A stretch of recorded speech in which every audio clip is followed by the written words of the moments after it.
Format వాడు పాటించలేదు కాబట్టి మా వాడు చేయలేదు. అప్పుడు ఫార్మేట్ పాటించలేదా? పాటించారు. రిజర్వేషన్లో జగన్ లోపల వేయించే పని ఏం చూశారు, చంద్రబాబు లోపల వేయించే పని ఆయన చూశారు. కాబట్టి ఇద్దరు ఒకరికొకరు ప్రతీకారం తీసుకున్నారు. ఇందులో ప్రజలకి ఏం సంబంధం అది తెలియక అడుగుతా.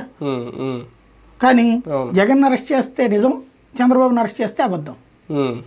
జగన్ చేస్తే అవినీతి, చంద్రబాబు చేస్తే నీతి. అట్లాగే ఇప్పుడు ఈ ఫార్మేట్లో కొత్త కాన్సెప్ట్ వచ్చింది.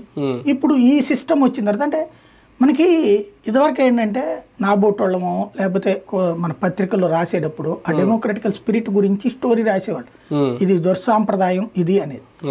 అది మిగతా జనం కూడా చర్చించేవాళ్ళు ఆ టైప్లో. అది సైకలాజికల్గా పార్టీల మీద భారం పడి వాళ్ళు బాధ్యతగా ఉండటానికి ప్రయత్నించేవాళ్ళు. 100కి 80 90 అయినా ప్రయత్నించేవాళ్ళు. ఒక 20 ఒమిట్ అవ్వచ్చు, 70-80% అన్నా లేదు తప్పు అనేటటువంటి సెట్ చేసే ప్రయత్నం చేసేవాళ్ళు.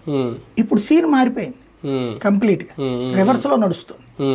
ప్రజలు కన్వే చేయడంలో సక్సెస్ అవుతున్నారా బాబు గారు ఇలాంటి విషయాల్లో? అరే మీరు ఇవాళ నేను చెప్తున్నాను కదా, ఎవరు కన్వే కావాలా? వాళ్ళ పార్టీ 3 పార్టీల కార్యకర్తలు వాళ్ళు కన్విన్స్ అయిపోతున్నారు కదా. నెంబర్ 2 సాధారణ ప్రజలు, వాళ్ళకి పేపర్ చదువుతున్నారు. పేపర్లో ఈనాడు చదివితే